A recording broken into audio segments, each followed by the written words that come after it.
Welcome to the Future Comedy Show podcast, episode 20. We have very special guest, Josh Accardo. How you doing? Yeah, baby. I'm great. Doing good. Thanks for having me. I appreciate you coming out. Hell yeah. You're all the way from New York City. Yeah, the weather's terrible here. It's some of the worst weather I've ever experienced, and I come to Michigan area a lot. Yeah? Yeah. Well, isn't it, when you live in New York, isn't it bad? Where do they put the snow at? Well, they pile it up, and then homeless people shit in it. They do? That would suck. That would suck if you're walking down the street. Human and dog shit all in the same place. You're walking down the street, somebody whitewashes you into a snowbank full of... Yeah, it's Petri dish time. Oh my gosh. That's how my immune system's really good. Yeah, you don't get sick very often? No, I don't. I mean, right now I actually have a little bit of a throat thing, but I don't think I'm not like flu-ish. Yeah. So I'm not contagious. It's just more of like, I've been talking a lot. Plus, they let people smoke inside the titty bars here. Oh, yeah. And I frequent them. Oh. By myself, of course. Oh, yeah. You didn't bring Sal with you? No, I leave Sal at home. You know, he's always studying his jokes. And he's wearing. That's why I'm wearing this scarf, because this is how Sal sits in his house with a little thing of tea, and I'm taking a page out of his book. He looks like Junior Soprano. Yeah.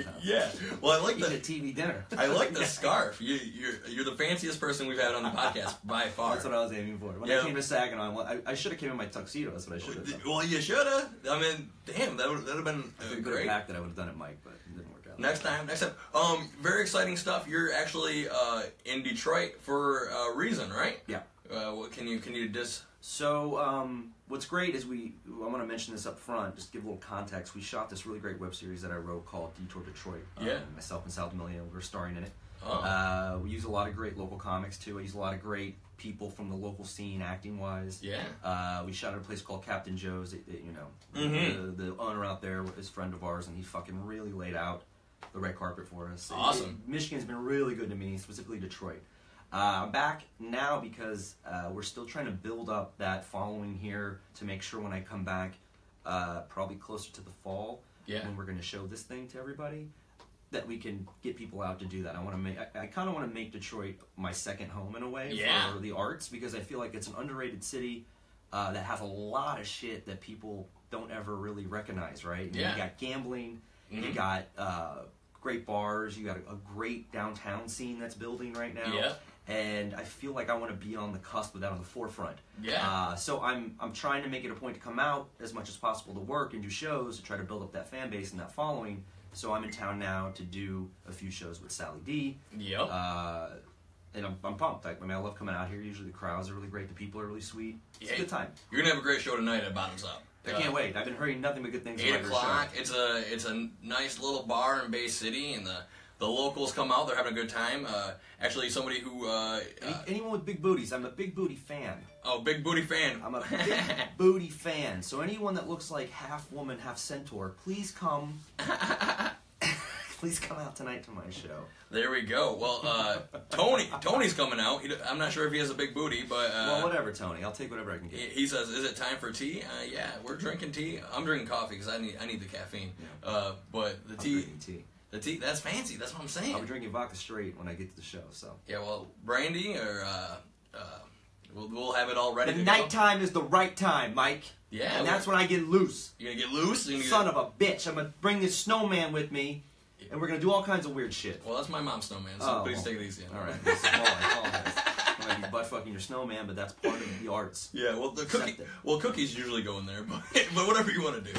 I actually tried to open this fucking thing. That's how comfortable I'm getting here. I literally, while they were setting up, I'm like, is there any fucking cookies in this thing? I tried to open it, but it's duct taped down. I'm assuming someone else has done that. Yeah, well, we got to put the edibles in there, and then we got to keep people out of there. Yeah. And weed is legal too in Detroit. That's another thing people forget. Oh yeah, it's a beautiful thing. It is. Well, that's I think Michigan is pretty progressive when it comes to that. Is. Yeah, we're on the forefront of four blunts, you know. Yeah, I'm into it. I'm all about it. Me too. So, how long you been doing stand-up comedy for? I've been doing it for about 14 years. I started really young, so it's probably been my predominant source of income the last 5. Yeah. It's been great. I think the thing about stand-up that people don't realize, in reality, the average public, the average person, probably knows 3 stand-up comics. Yeah. And they're not always like the ones that other comics think are actually reputable. Yeah. They know, like, a guy who does some puppetry, or, Oh, you know what I mean? And I'm yeah. not hating on anybody's act. You do what you do to make your money, that's fine. That's exactly how I feel. But ultimately, at the end of the day, comedy is such an inside, it's like inside baseball, right? It You're definitely like, is. We know 20 guys we love. Yeah. Or people like comics we love. But ultimately, your average person doesn't know that. So comedy is a whore. And what's hard about comedy in this day and age is the marketing of it is not tailored towards being talented. It's more tailored towards how are you marketable and can I sell these 2 drinks? This is what it comes down to. Yeah. And I think beginning comics, especially since I've kind of come in the mix, I've been around for a while now, so I guess I'm considered seasoned, even though I'm one of the younger headliners I'm hang out with. Yeah. It's one of those things where you can't get caught up in the reality of, man, why is this person getting this when I've been doing my job really well? It doesn't matter. No one gives a fuck. It's about you selling drinks and being marketable. Yeah. Comedy to me, unlike it was probably in the late 80s, early 90s, where people could literally get on TV right away, even only doing stand-up for 5 years because it was just oversaturated, the market with stand-up. People loved it at the time. It was just surge. People were making a living off of just stand-up and making a really good living. That's very difficult now. It has to be supplemental, which is why I have my hands in a lot of different things, which can be challenging, but ultimately that's what needs to happen. Yeah. Because comedy is supplemental. Well, you know? And if you're working on different stuff, they're like, you know, if you're working on acting, you're working on producing, those tools, you can use those on stage as well. It's not like they're, like you're just working on, I'm a comic and on the side I'm doing accounting. It's like you're working on a toolbox. It's all different tools. It's all rivers that flow in the same ocean. That's why, you know, I studied UCB, so I've been on improv groups for a long time. Yeah. I've studied acting seriously for a long time, so that's something I'm, you know, fairly decently equipped to do. Yeah. You know, I've done drama plays in the Edinburgh Fringe Festival. I mean, these are things that it's all over the map, it seems, but in reality, they're all associated with the fact that I do stand-up. Yeah. Because you have to have those tools and be as diverse as possible, because at the end of the day, I'm a heterosexual, even though I'm Hawaiian and Sicilian, I look white, so I'm a heterosexual white male in my 30s. No one's really looking for that. There's already too many of us. There's nobody looking for that? No, you're fucked. You gotta have a really interesting angle about yourself to get people to take notice in this day and age, in stand-up specifically. Yeah. Even in acting. I mean, right now to be female, to be trans, to be gay, to be any other diverse, like minority, Indian, black, I mean, that stuff will get you to the front of the line. That's just the reality of our industry right now. Yeah. Because casting people are looking for that. If you look like Mike Ball or Josh Accardo, you better be working your ass off and then be able to be unique. Yeah. Because that's what they want. And if you don't have that, then you're fucked. That's just the way it works. So, shit or get off the pot. There's no more whining. You know, you got to get to it. Be accountable. Because, you know, the heterosexual white male had our day. It's been a long time. Many days in the sun. Many days. Many days. So in the I sun. can't hate on that. I just I'm coming along in the wrong time. Like, it is what it is. It is what it is. But the beautiful thing is, though, as much as people are trying to get a different taste of what is out there, and people are championing these rights, is that with social media and what you're doing with your podcast and what I'm doing with my show is it gives you a chance to personally get out there and shake hands. And I think that's, you know, anybody who, I just read Kevin Hart's book, you know, his whole MO was getting out and meeting every single person and then shaking their hand after a show and just build a personal relationship with your audience. Because if you have your own audience, then you're not worried about somebody, you know, this person's going to take it away from me. Nobody can take it away from you if you built it. Sure. But I mean, I get what you're saying. I 100% I get what you're saying. But I think for me, my personal life, what I give you on stage is what I give you. Tupac had this really great quote. Yeah. It's kind of a dickhead quote, but it's interesting if you break it down. You give me your $10, I'll give you these 12 tracks. That's all I owe you. Yeah. And at the end of the day, that's true and not true. But ultimately, what I like about that is in social media and the world we live in, we have so many self-absorbed fucking shitbirds where I don't need to share with you my personal life necessarily. Yeah. And I know that's a thing now. I mean, I know when people get coached on social media, they say to build a following and to be an influencer, you have to share everything about your life. You're a meal. You're what you did with your little feet when you put them in your new socks. Like all the dumbest shit. This is what people want to see. I don't owe you that access. And by the way, you have really nice fucking socks. I've seen thank them. you. I'm a sock guy. Yeah, you do have nice socks. I see. But I don't like, even tell anybody that. You well, know? they know now. It's a Josh They thing. know, dude. I worry about Josh Accardo. That's who I worry about. So what my point is. But Sal called me up. He's like, "Dude, you gotta meet this guy. He has the nicest socks in the game, dude. You can fucking, you can put these socks right in your carpet, dude. No problem." My reputation precedes itself. Yeah. Okay, so all I'm saying is I love being a performer and I love being a storyteller, and that's what my focus is. Yeah. When I put out the work, that's everything I got for you. Mm-hmm. Beyond that, I don't want to be a part of your life beyond that. Yeah. And I get what you're saying, and a lot of people have built great careers off that. Kevin Hart, I've met the guy. The guy's a really gregarious, engaging, charismatic dude. Dane Cook, same thing. I think he really embodies those tools as well. Well, and Dane Cook was like where Kevin Hart learned it from. Kevin Hart seen him and he said, "Oh, this is what we're doing." And he said, "Oh, I can do that," and do the same thing. So I think it works for people, but I'm not crazy about people having access to me. Yeah. You know, I'm crazy private if I can be, but I realize I'm also giving you a ton of real shit. 2 podcasts I have where I'm sharing really interpersonal details about my life. Yeah. But it's a very specific way. You know, it's tailored for a certain thing, so you can get something out of it. It's nutritional, but also it's just not a shit show of me blabbing. You know, like it has direction. Everything I do needs to have purpose and direction and balance, because if it doesn't, then I'm failing as an artist, and I'm failing the people that are actually interested in my art. Yeah. That's the way it works. Well, for me, that's my take. I like that you call it art. You know, some people don't even take it that seriously, you know. They're like, "Oh, well, here's what we're doing some Hey, dating." let me ask you a question. How many fucking birthday parties, family get-togethers, dinners, how many things have you sacrificed in your life in the short time you've been doing this to do it? I'm sure that's how much stuff I've missed because I'm doing it. I mean, let me. You better take it seriously if you're going to give that much shit up. You're going to sacrifice like that. If you're gonna really do it and you're gonna do it for a living, you gotta sacrifice. There's people, new comics that come up to me and they say, "Oh, well, hey, I really want to be a comic," and then I offer them 2 spots, and they, "Oh, well, I can't do that because I got this going on." I go, "I can't do that." I'm like, yeah, in my head, I'm like, you don't really want it. You just, I mean, you say you want it, but you're not going to do what it takes. I mean, people want to be famous. We live in a world where everybody has a fucking camera in their hand. So everyone thinks they should be famous, even though not many people actually put forth the sacrifice that it takes to actually be really fucking good at what you do. Yeah. You know? There's a give a shit quality that a lot of us are missing out there because mediocrity runs rampant throughout society because everyone just puts shit out. No one takes a minute to agonize over what they're doing. And the people that do, it's a longer route, but ultimately they have a longer run because people are enjoying what they're doing, and there's subtleties involved in that that have to be built, that has to evolve. You know, and I think our society misses out on that because we're so self-absorbed with having things come out now. It has to come out now. I have to show this now. I have to take the selfie right now. Yeah. You know what I mean? People are missing the point of how to create.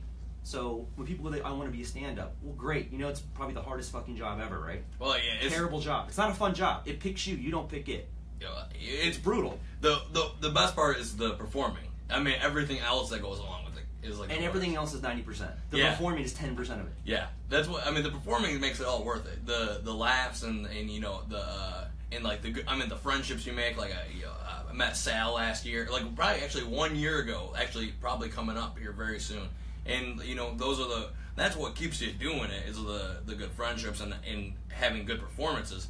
But I mean all this other stuff that comes around with it. You know it's a fucking headache, man. It's a headache. And Sal Demilio, you know, is a really great comedian and a great champion of other comics. He is. And that's a rarity because we are in a business where you're alone. It's a cutthroat.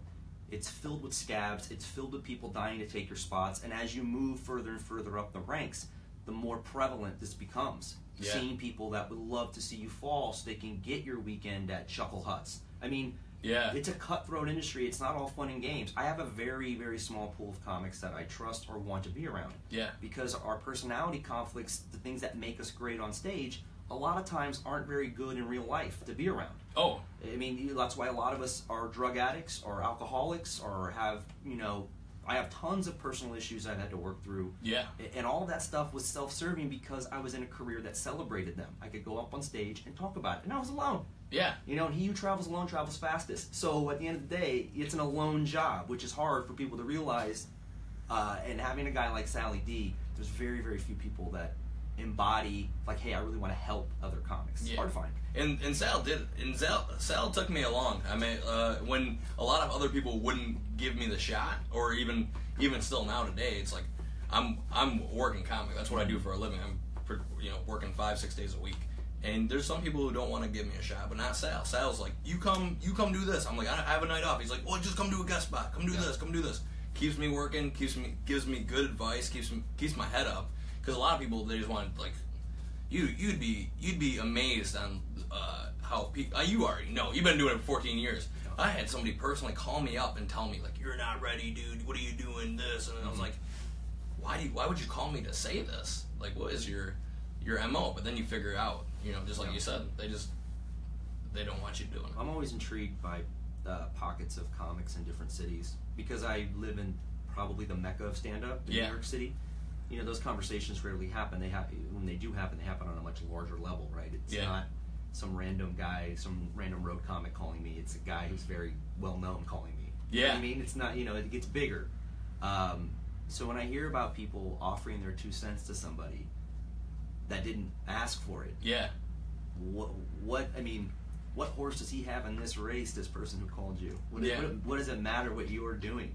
Is he trying to help you or is he trying to stifle you? I mean, it's a weird thing. People get mad at stuff that has nothing to do with them. I mean, I've never seen your act. I've heard about your act. Yeah. But there's nothing that you can be doing on stage that affects anyone directly unless they're working with you and they feel like, hey, I don't want you to do something up front. Which is, and I headline and sometimes I'll tell guys, like, hey, I've seen your act. It's fine. I would never want to tell you what to do. But I'm the guy headlining the show. They're paying me to be the closer. Don't do this, please. Yeah. And I think that's a legitimate thing if you're working with somebody. Yeah. Beyond that, I'm shutting my mouth. I'm not going to bother somebody about their art. They're figuring their own shit out, just like we all have to. So I always find that really weird when I hear stories about guys having beef with somebody's act. It is what it is. I mean, if you're hustling and doing your job, and it's all your hustle. Think about your biggest. What would you say your biggest achievement is today?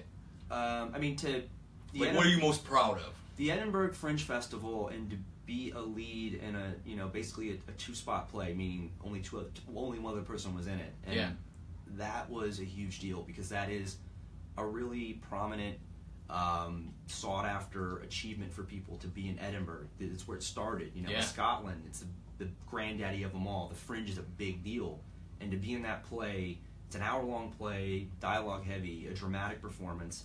I literally got booked a week before. I had to learn all my lines, no rehearsal.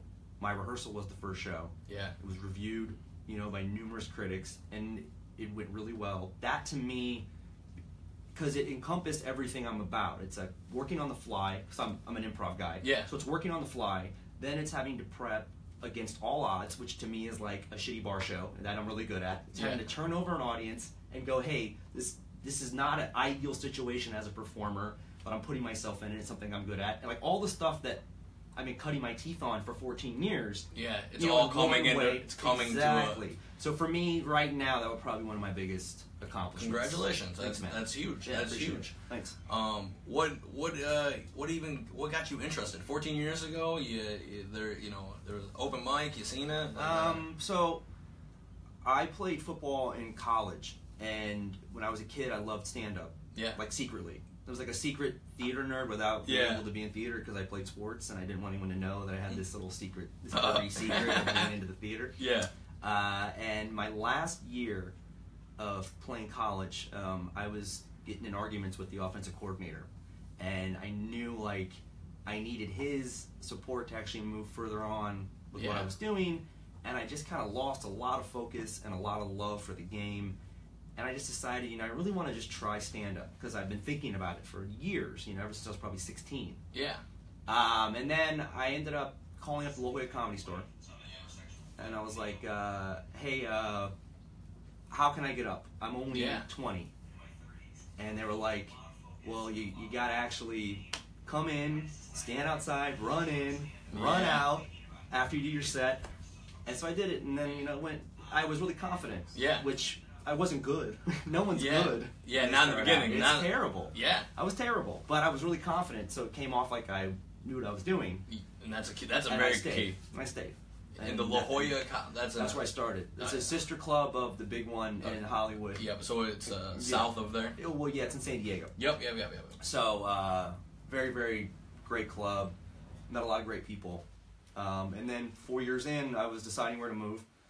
And a friend of mine named Joe Matarese, who's a really great comic, became my mentor, basically. Yeah. He said, "You're a New York guy. I know you've never been there, but go there and I'll get you some spots." And he made some calls. I got up at the Boston, it's no longer there, and I got up a couple other places, all like within 2 nights. So basically I had written a joke, worked it out 4 different times, and I was like, holy shit, this is my dream. Because acting for me wasn't really on my mind. It was more about being a great stand-up. Yeah. So instead of moving to LA, I chose the harder move and moved from California to New York City. Yeah. And it's the best decision I ever made. Really? Yeah.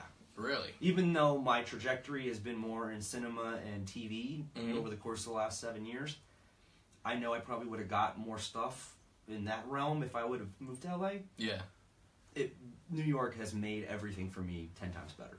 Okay. Yeah, that's always good to know. It's a hard city. You got to earn your right to be there, and I think that says something when you're trying to become an artist. You know, having to pick up odd jobs, and I've done everything. I've sold used cars. I've held a fucking sign on the street. I've done all kinds of crazy shit. I've ran gyms. I've done weird stuff. Yeah. I've been a secretary. Like I've done everything you can think of to make sure I can support my comedy habit. Yeah, you know? The comedy. Yeah, that's how it always is. That's like you gotta find a way to do it until it starts paying back. Yeah, and that's fantastic. What's great about Michigan though is that a guy who's been in only a few years, if he hustles, he could find a couple feature gigs here and there, and the cost of living isn't that high. Yeah, where you could make enough money to make a go of it. In New York, you got to make it $50K at least to do anything where you're not sleeping on somebody's floor. Oh yeah, and that's a lot of money to pull in when you're first starting at stand-up. In fact, it's impossible. If you've ever met any guy making $50K solely off of stand-up, he's probably a famous guy or a well-known guy. You have a lot of credits to do that. Yeah, it doesn't seem like a lot of money, but in stand-up, it is. But it is a lot of money. I mean, like especially when you start out and everything's for 2 drinks, or you start out and maybe you get a little bit of gas money and you do it. But then you kind of either figure out other ways to make money. You either figure out how to do your own thing, or you kind of play what's dealt to you. I guess that's all you can do. That's all you can do.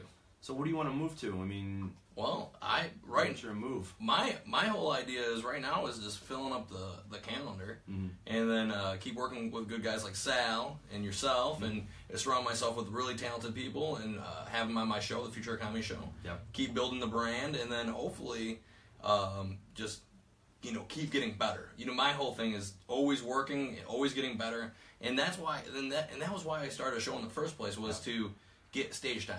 And in the beginning, that's why I went to Los Angeles myself. And I went there and I thought, okay, well, if I can get up 100 times in 3 months, that's like that's like a year of experience in Michigan, easy. Because if you're driving to open mics, when I first started, I had to drive an hour and a half to Lansing, hour and a half to Detroit. Los Angeles has like very limited rooms. So that was another reason I moved to New York instead, is that as a comic, it is very hard to get up in Los Angeles. There are guys with TV credits that are taking bar gigs because they just need to work jokes out. And because comedy was first for me, New York made the most sense, because even as a guy coming in with not knowing anybody in New York, I still found mics everywhere. So I was able to get up 10 times in a week. Yeah. I was able to do the work that was necessary when you're new to actually build an act and understand what it means to be in rooms that aren't friendly. Yeah. La Jolla Comedy Store, for anyone that's ever been there, it's probably the most friendly room in America. Really? I mean, there's a lot of bad comedy that gets done that gets huge laughs. Yeah. And it can fuck with you. I mean, it fucked with me because I was killing almost every set, and I was by no means seasoned or good. Yeah. My act was all confidence. There was no real act there in 4 years. Yeah. Because I was killing it always, so it makes you think you're doing well.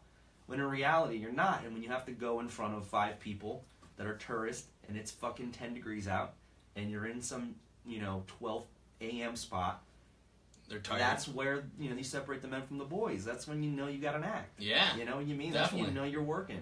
And it was a rude awakening, man. It was tough. Well, it was tough, but it was brutal. But you did. But that's what. But it had to be done. It's the adversary. It's the. You gotta embrace that struggle, man. You gotta have a struggle. If there's no struggle, then there's no. If it's easy. It's not supposed to be easy. Yeah. That's what I tell people. Like, well, everybody do it. There'd be no sounds cliche, but really break that phrase down. Like it's not supposed to be easy. Yeah. And you'll understand what I'm talking about. A lot of people think it's like, oh, well, everyone says that. No, really think about it. Think about your shit you're doing. You know, getting on an airplane, your fucking flight's delayed. You come off. The people that book you pick you up, take you to a radio show. You got to be funny on the radio show because that equates.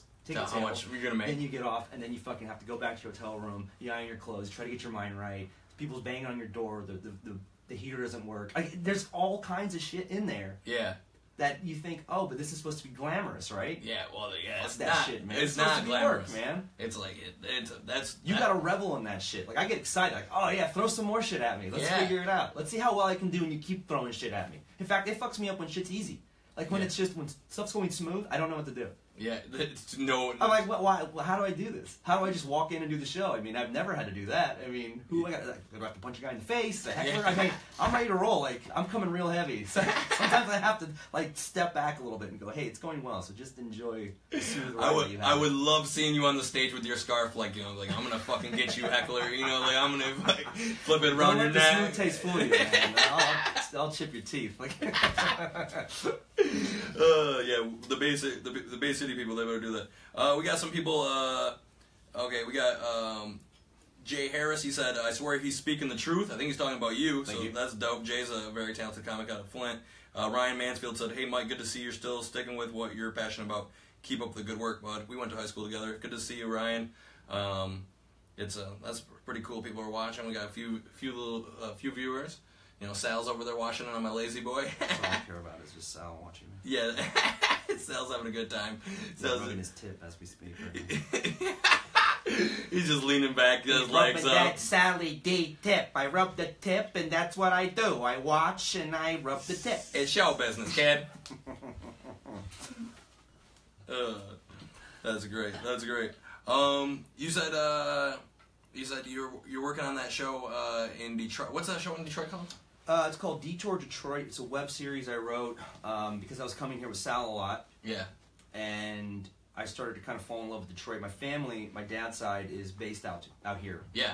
In the Flint area and beyond. So I remember as a kid I came out here a couple times. Not necessarily Detroit itself, here and there, but mostly like the surrounding areas. So I had some roots. Didn't really understand Detroit. Always like kind of bought into the garbage that people put out about Detroit if you don't come here. And then I came here about 2 or 3 times with Sal, and the third time I said, I really love Detroit. I love that it's kind of an underdog city. Yeah. I like what I'm seeing. I like the people.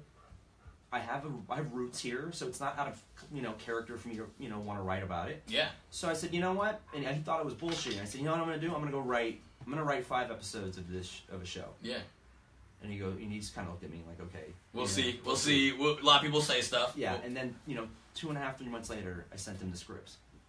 And he goes, okay. Yeah. And I go, here's, and Sal had never produced anything, and I produced a ton of stuff. Like, I have a web series out called Dating on Set. It's going to be featured in the Queens World Film Festival on March 24th. Congratulations. Okay? Thank you. And that has over 640,000 views on YouTube. Holy moly! That series. So I had experience with having to produce stuff.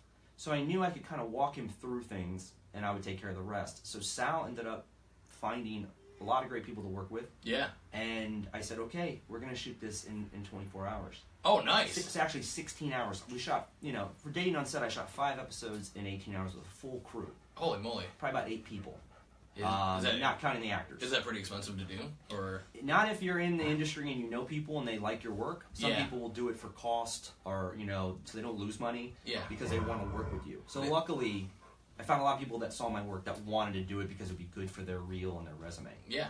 And also you can do a Taft-Hardy with SAG, that allows people to work that maybe are union. Luckily out here we don't really have that problem. It's not a lot of non-union people. Yeah. And we shot it in 16 hours. And we're putting together the skeletons of the editing now, and it looks really good. And it's based on you? Well, it's based on, so Sal is a first-generation American. His parents are from Italy. Yeah. So I'm second generation. So I wrote this story about these brothers, the Divizione brothers, and what they're going through is they're kind of estranged brothers. The one brother's younger, that's my character. Yeah. Sal's been kind of like the goody two-shoe Italian boy that's been married for 20 years. Yeah. And the show starts out with Sal losing his wife. And he hasn't seen me in forever, so he comes to my bachelor pad. Yeah. Where I'm like this kind of bikini brief wearing Guido with a gold chain. Yeah. Got a different girl in my bed every night. Yeah. And Sal kind of resents me for never being responsible, and I kind of resent Sal for never taking any risks. Yeah. So the relationship starts to unfold throughout the course of the episodes. I'm really proud of it. It's a really good piece of work. And you guys learn life lessons. A little bit. It's really funny too. Yeah. It's a comedy. So we actually utilize so many Detroit comics in it. So I'm proud of that. I'm proud that I'm a guy not from here, but I can still give opportunities to guys that are trying to work.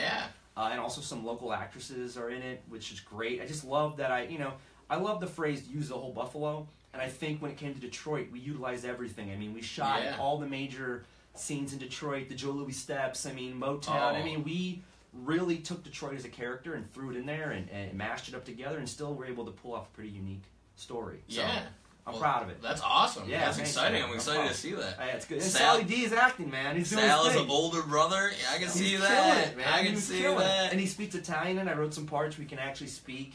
Yeah. Italian is great. Yeah. When is this coming out? Can you? Well, it's being put together now.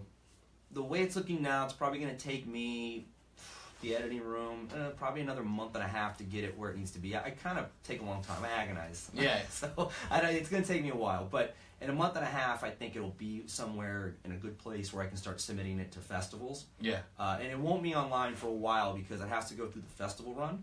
So through the next second half of 2018 into the first half of 2019, it'll be in festivals. Yeah. And I think what we're planning, Sally, correct me if I'm wrong, I'm going to come back, I think, in a few months, 4 or 5 months, and we're going to probably have a special showing of it in its entirety. Oh, because sweet. they're 4-minute episodes.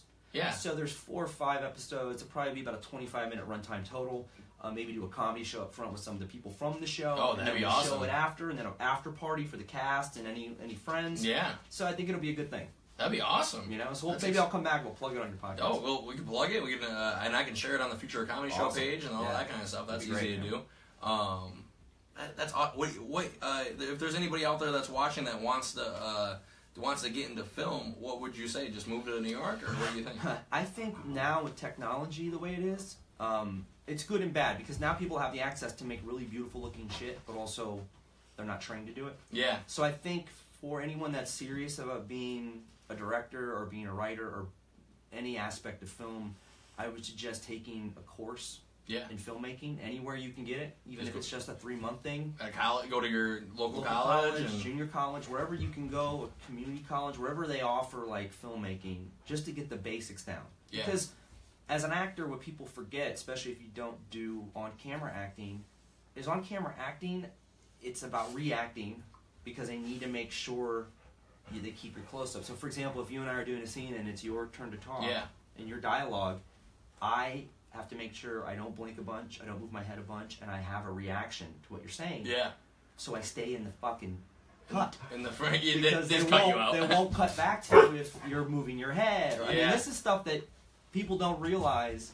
It's a tedious thing on camera acting. Over and over and over. Your blocking is so significant, and blocking is just basically knowing where your mark is, where to stand, so you make sure you're getting the part of your face the good side. Exactly. You're delivering your line properly, to give the person a look, but also eye line is a big deal. I mean, this is stuff you need to know before you start making your own shit. Yeah. So even if you're interested in sketch, I do a lot of sketch comedy that I put out, right? So even in that, which seems like something you can just kind of hodgepodge and guerrilla shoot, which most of us do, but there's certain elements of that and subtleties that if you actually do it right, it makes it look a lot more professional. And people go, fuck, this is something we could use. This is good. This is why stuff goes viral, because it's about cutting something really well. And we're all hustling on our own way, right? So you have to learn how to edit too. I mean, on a basic way. It's a lot of shit to throw in, but it's important to get your foundation. Well, you gotta learn. You gotta start somewhere. So that would be my advice to anyone that wants to get into any kind of filmmaking, is go to a 3-month course, or if you can afford it, a 2-year course if you're that serious about it, but definitely a 3-month course. Yeah. And I know they offer tons of like improv classes, it's on camera stuff, sketch writing, all that stuff is useful. That's awesome. I'm pretty sure if people could use some of that information if anybody's out there who wants to use that, or even just myself, when when you're sitting at home and you're wondering, oh, what should I be doing? Just create something. Every minute should be filled with something. Yeah. Especially if it's all dictated towards your ultimate goal, which is to be the best possible performer and, producer for that matter that you can be. Yeah. Every minute should be filled with learning what you need to learn. Do you have a writing process? What is your writing process when you're trying to come up with something? Because I do a number of things, script and also stand up, I have to make sure I balance my time properly. So usually Monday through Wednesday, Monday is a day where I sit down and make sure all the podcasts are edited properly, and produced properly and ready to promo. Tuesday, depending upon priority list, I'll listen to all my sets from the weekend. And I'll go over meticulously what worked wording-wise and what didn't, and how to stack those properly, and whether or not I'm going to pursue them again, because I usually don't start doing shows till Thursday night. And then Wednesday will be script writing. So if I have 2 projects I'm already doing, I will probably adjust those, or get feedback, or if I'm starting something new, like right now I'm rewriting my one-man show, I'll just straight up work on that. When it comes to first drafts, I just tornado it. I just write everything. And then from there, I just read out loud and scale back, and then not until the 3rd draft will I bring in a few people I trust to give me feedback, and then I'll adjust per their feedback how I see it, and then I start reaching out to really professional writers that maybe I don't have a close bond with, but a close enough bond with to read my work. Yeah. Because I don't want to give it to them and they shit on it, because they're professionals, right? They get paid to write, so I want to make sure I give them something the best cut of marble I can give them, and then they can come back with their tweaks, and by that time I'm pretty much ready to roll. That's awesome. So that's kind of where I sit. It doesn't always go that way, but that's what I like it to be. Well, that's awesome. That's a good formula. I mean, and that's kind of like what it's even comedy. It's like you got to have a formula that you use. And once you find out a formula that works, then you're always just tweaking and trying to make it better. Yeah. But once you find, that's the whole key, is what's the formula that works for you, and that's good. I mean, I would, that's... At the end of the day, you're trying to spark an involuntary response, which is the hardest thing ever. If you're some guy playing a guitar in a bar doing covers, or even your original music, as long as the notes seem right, people will be like, oh, that guy's talented, or oh, good job. Yeah. With stand-up, it's everyone thinks they're funny. Yeah. So to spark that out of them, and get that kind of rapport built in a short amount of time every single time. Yeah. It's basically making everyone in the room your best friend for 10, 15, 20 minutes, 45 minutes. Yeah. You better figure it out. You better tweak as much as possible to get your rhythm right, because rhythm is going to be the end-all, be-all for these people. Because this is why people go, you should do stand-up. And it's always some of my friends tell me I'm fucking funny. You know why your friends tell you you're funny? Because you feel safe in your little circle. Yeah. Your friends might have terrible taste in stand-up, but you might be in such a comfortable place. You say something remotely funny, and they always laugh at you. So now you're getting these laughs, and you get into a rhythm. Yeah. And you don't know you're doing that. But once you get into a rhythm, that's where it's at. Yeah, but that's the thing. Now you're trying to recreate these on moments stage in a real performance way. It doesn't work that way. You got to work at that part. I'm trying to remember who told me this. I'm not sure if it was Sal or if it was another comic, but he said when you find your voice, it's when you are as comfortable on stage as when you are with your friends. And that's what I was friends. So I don't know. I'm talking to myself. That's how I get comfortable. You're like, oh, this is good. Yeah. You're looking in the mirror. Oh, with the scarf on. You're like, God damn, this is gold. Yeah, me and the scarf just hanging out. You're really killing it today, Josh. Thank you, Scarf. I can only imagine like Blue's Clues. You're just talking to it. Yeah, I got a lot of problems. Whatever gets us by. You know what I mean? That's awesome. Well, we gotta go because we're gonna do the show at 8 o'clock at Bottoms Up. You can see be there. Be there. Podcast superstar Josh Accardo. Amen. The Italian stallion, all the way from Wyandotte. Sally Balls Demilio. Sally Demilio. Farmington Hills. He's sitting on my lazy boy. And then we have Eric Fady from the Detroit cast. He's not hosting that. Who's hosting? Oh, Eric Walensky is. Eric Walensky, the Middle Eastern Joe Rogan's going to be hosting, so you'll love him. It's going to be a great show, so if you guys want to come out, we definitely want to see you. It's 8 o'clock, no cover. Also, this episode is sponsored by DJ's Detailing. My personal friend, Dave Hickey, does the best damn job cleaning up cars. Let me tell you that. He's on Gresham Road. So make sure you support him and keep supporting our podcast. Thank you very much for watching. Josh, thank you. I appreciate it, man. Good stuff. Yeah, I hope you guys like it. Take it easy. Yep.